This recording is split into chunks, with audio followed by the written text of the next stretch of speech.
하나님 말씀 욥기 32장입니다. 욥기 32장입니다. 욥이 자신을 의인으로 여김으로 그 세 사람이 말을 그치니 람 족속 부스 사람 바라길이 아들 라이를 혈내니 그가 욥에게 화를 내면 욥이 하나님보다 자기가 의롭다 함이요. 또 세 친구에게 화를 내면 그들이 능히 대답하지 못하면서도 욥을 정죄함이라. 엘리후는 그들의 나이가 자기보다 여러 해 위임으로 욥에게 말하기를 참고 있다가 세 사람의 입에 대답이 없음을 보고 화를 내니라. 부스 사람 바라길의 아들 엘리후가 대답하여 이르되 나는 연소하고 당신들은 연로함으로 뒷전에서 나의 의견을 감히 내놓지 못하였노라. 내가 말하기를 나이가 많은 자가 말할 것이요 연륜이 많은 자가 지혜를 가르칠 것이라 하였노라. 그러나 사람의 속에는 영이 있고 전능자의 숨결이 사람에게 깨달음을 주시나니 어른이라고 지혜롭거나 노인이라고 정의를 깨닫는 것이 아니니라. 그러므로 내게 말하노니 내 말을 들으라. 나도 내 의견을 말하리라. 보라, 나는 당신들의 말을 기다렸노라. 당신들의 슬기와 당신들의 말에 귀 기울이고 있었노라. 내가 자세히 들은즉 당신들 가운데 욥을 꺾어 그의 말에 대답하는 자가 없도다. 당신들이 말하기를 우리가 진상을 파악했으나 그를 추궁할 자는 하나님이시요 사람이 아니라 하지 말지니라. 그가 내게 자기 이론을 제기하지 아니하였으니 나도 당신들의 이론으로 그에게 대답하지 아니하리라. 그들이 놀라서 다시 대답하지 못하니 할 말이 없음이었더라. 당신들이 말없이 가만히 서서 다시 대답하지 아니한즉 내가 어찌 더 기다리랴. 나는 내 본분대로 대답하고 나도 내 의견을 보이리라. 내 속에는 말이 가득하니 내 영이 나를 압박함이니라.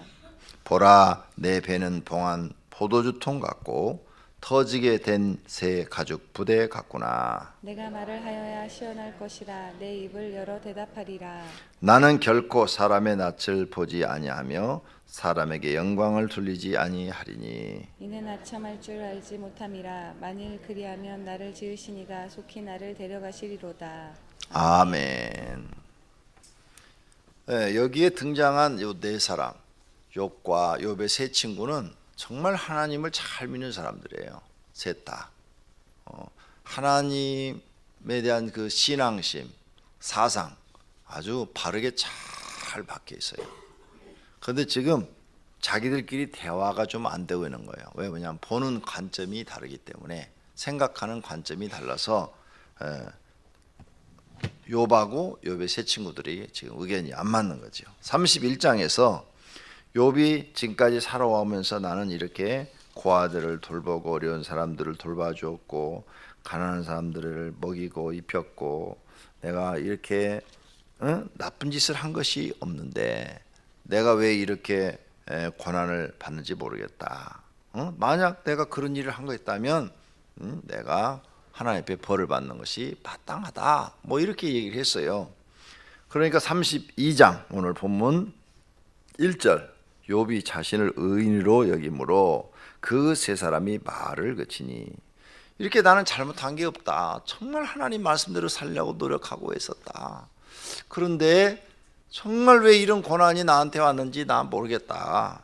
그러니까 욥의 세 친구가 야, 너는 아직도 정신을 못 차리냐?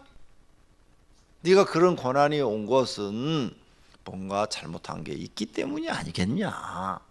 하나님이 네가 잘못한 것도 없는데 괜히 고난을 줄 이유가 없지 않느냐? 그러면 하나님이 틀렸다는 이야기냐? 네가 옳고 너는 의인이고 그러면 하나님이 잘못했다는 거냐? 이런 얘기예요. 그래서 2절 람족속 부스 사람 바라겔의 아들 엘리후가 화를 내니 그가 욥에게 화를 내면 욥이 하나님보다 자기를 의롭다며 네가 그래 죄가 하나도 없는데 그런 고난을 받았다. 그래서 지금 하나님이 너한테 그런 엄청난 고난을 주었다면 너는 의롭고 하나님은 의롭지 못하다는 이야기가 되지 않느냐. 그 말이에요.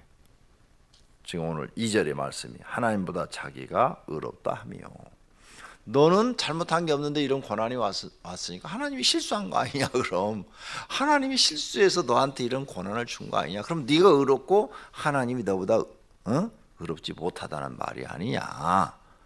그러니 너는 그런 말을 하지 말고 하나님 앞에 내가 잘못했습니다 하고 이렇게 고백을 해야 되는데 너는 왜 그 말을 할 줄을 모르냐? 이 말이에요. 서로 의견이 안 맞죠. 정말 욥은 31장에 있는 내용처럼 착하게 살았어요. 하나님 말씀대로 살았어요. 정말 성실하게 하나님을 섬겼어요. 그런데 이런 엄청난 고난이 오자 주변 사람들이 이해를 못하는 거죠. 이해를 못해요.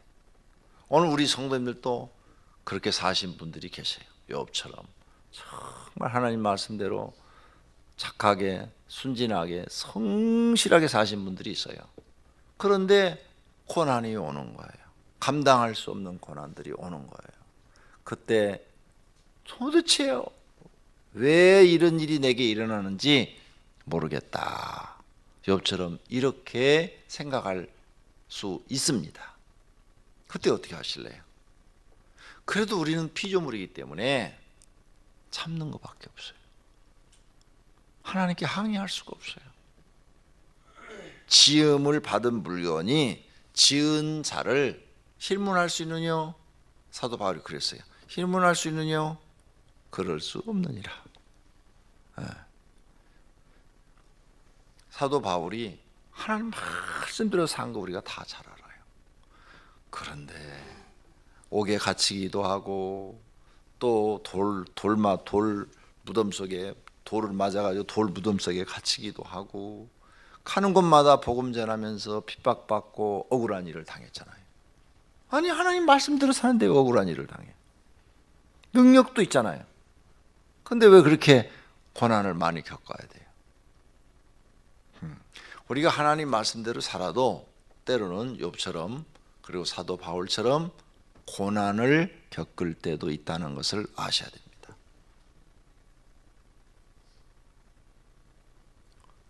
평생에 나는 고난을 겪지 아니하리라 이런 생각은 잘못된 생각입니다. 내가 원하든 원치 않았든 고난이 올 수 있다는 거죠. 그때 우리는 그 고난을 욥처럼 믿음으로 이겨내야 되고 사도 바울처럼 믿음으로 이겨내는 분들이 되시기를 바랍니다. 고난이 왔을 때 하나님 어디 계세요? 내가 왜 이런 고난을 당해야 돼요? 내가 뭘 잘못한 거 있다고요? 이렇게 항의할 수가 없다는 거예요. 지음을 받은 물건이 지은 자에게 힐문할 수가 있느냐? 그럴 수 없느니라. 사도 바울이 그랬다니까요. 그러니까 사도 바울은 내가 이렇게 고난을 받는 것이 당연하다. 나는 피조물이니까 살면서 고난을 겪는 것이 당연하다. 하나님이 잘못된 게 아니다. 당연한 일이다. 나는 피조물이니까 고난을 겪는 것이 당연한 일이다. 우리가 동물들을 보면은 먹이 사슬이 있잖아요. 먹이 사슬. 그렇죠? 모든 이 동물 속에도 있고 또 바다의 물고기 속에도 먹이 사슬이 있어요. 그러면 토끼는 호랑이가 나타나면 막 도망가야 돼요. 왜? 잡혀 먹으니까. 늑대나 여우가 나타나서 막 도망가야 돼요. 먹이 사슬에 의해서. 그죠? 막 도망다니잖아요. 뭘 잘못했다고 도망다녀? 그리고 뭐 잡히면 죽고. 이게 먹이 사슬. 그래도 지음을 받은 물건은 피조물은 창조주한테 힐문할 수가 없다는 거예요. 그럼 그런 고난 당할 때 어떻게 되냐? 우리는 그 고난도 믿음으로 감당해야 된다. 그럼 지금 현재 성도님들이 당하고 있는 고난을 믿음으로 감당하셔야 된다는 거예요. 그래서 하나님 앞에 그 고난 속에서 하나님, 나는 이런 고난이 와도 하나님을 이렇게 믿습니다. 하나님을 신뢰합니다. 하나님은 창조주이십니다. 하나님은 전능하신 분이십니다. 하나님은 나의 아버지십니다. 나의 피난처이십니다. 이 믿음이 흔들려서는 안 된다는 거예요. 조금도 변함이 없이 하나님을 섬겨야 된다는 겁니다. 그런 믿음이 성도님들에게 있어지기를 축원합니다. 그런 믿음이 돼야 세상 어떠한 풍파가 있어도 흔들림이 없는 믿음이 되는 거예요. 조금 무슨 일이 잘 되면은 막 하나님이 뭐 나 이렇게 잘해준다고 막 좋아하고, 좀 무슨 일이 좀 안 되면 막 풀이 죽어가지고 하나님 어디 계시냐고, 하나님 왜 날 안 도와주시냐고 그러고, 믿음이 이렇게 왔다 갔다 해서는 안 된다는 거예요. 하나님을 여러분이 한번 믿고 신뢰하기 시작했으면 좋은 일이 생기나 나쁜 일이 생기나 변함없이 하나님을 신뢰하시라는 거예요. 그런 믿음을 가지시기를 바랍니다. 그런 믿음을 가질 때 우리는 마귀가 아무리 우리를 괴롭혀도 우리 마귀한테 안 지는 거예요. 이기는 거예요.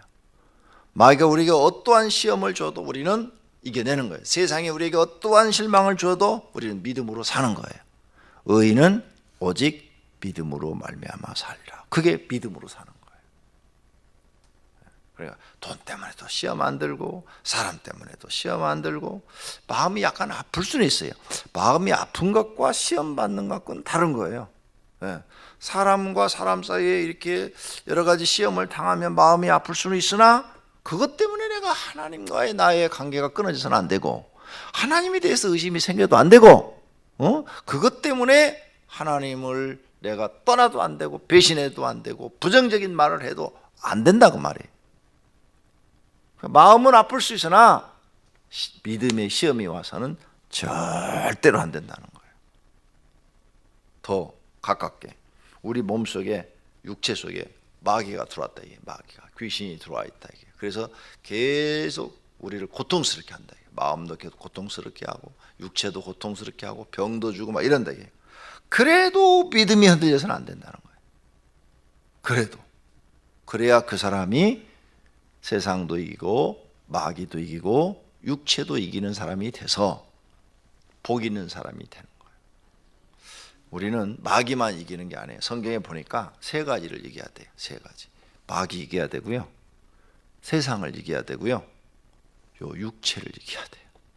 세 가지. 성경에 보니까 항상 이 세 가지하고 싸움이에요. 세상은 항상 우리에게 실망을 주고, 마귀는 보이지 않게 우리에게 고난을 갖다 주고, 시험을 갖다 주고, 그죠? 마귀가 하는 짓은 우리에게 시험을 갖다 주고, 그 다음에 육체는 이거 내 마음대로 안 돼, 이거 내 마음대로 안 돼요. 이 육체가 이게 보통 하나님 믿는데 방해꾼이가 아니에요. 이 육체 이거 이겨야 돼요. 이것을 극복하셔야, 이기셔야 바로 우리는 승리자가 될 수 있어요. 세 가지. 육체를 이겨야 되고, 세상을 이겨야 되고, 마귀를 이겨야 된다. 항상 여러분은 나는 이 육체와 싸워서 이겨야 돼, 이런 믿음을 가지시기를 바랍니다. 자, 이렇게 욥이 자기를 의롭다 얘기하는데, 여기서 우리 하나 마지막으로 배웁시다. 아무리 내가 의를 행했어도, 착하게 살았어도 하나님 앞에서는 의롭다 하시면 안 돼요. 아무리 착하게 살고 하나님 앞에 충성을 다하고 헌신을 다하고 그저 여러분 몸을 불태워서 하나님 앞에 드렸을지라도 하나님 앞에는 의롭다고 하시면 안 되는 거예요. 왕 앞에 충신들이 있죠. 충신들. 왕이여, 내가 왕을 위하여 내 전 재산을 드렸고, 내가 왕을 위하여 내 목숨도 걸었고, 그런데 왕이여 나를 이렇게 하시나이까? 이렇게 말하면 안 되는 거예요.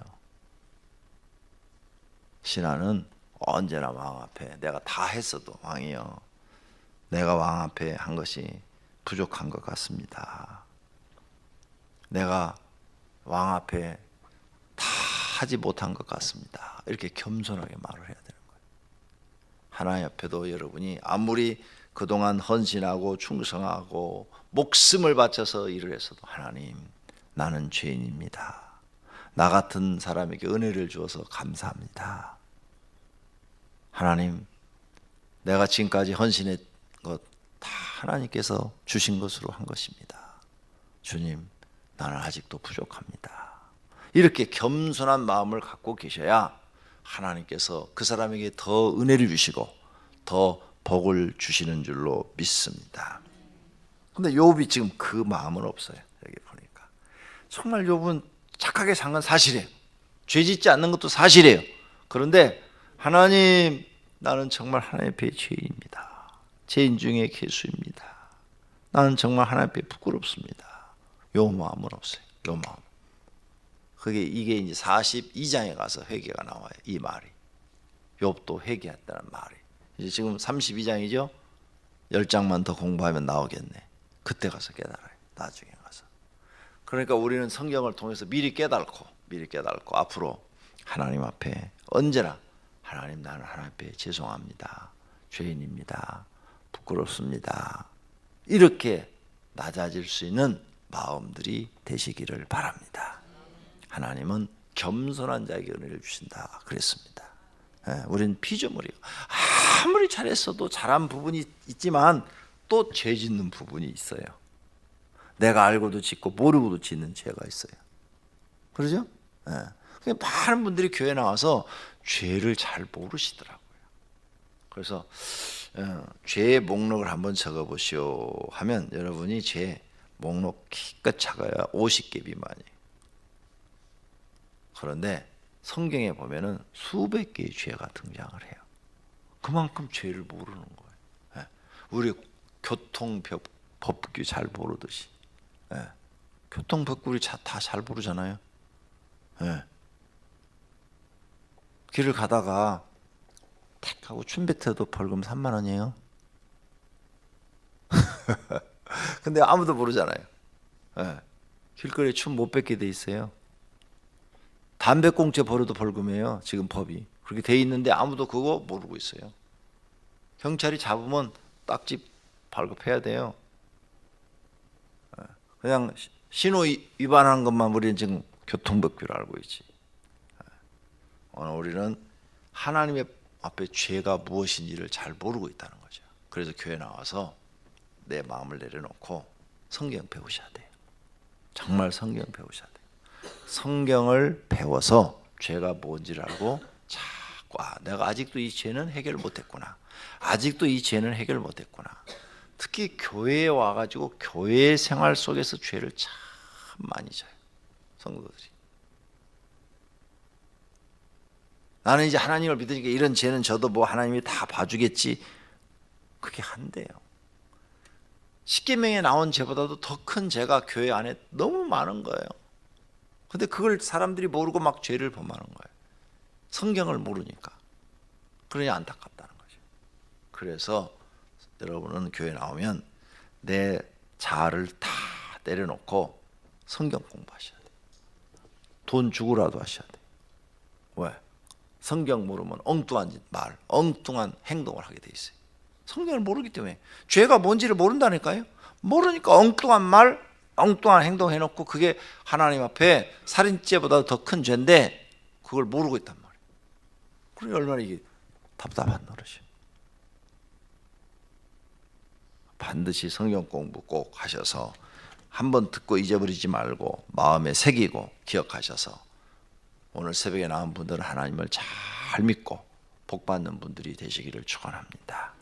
영혼이 잘 되고 범사가 잘 되고 강건하시는 분들이 되시기를 축원합니다. 기도하겠습니다.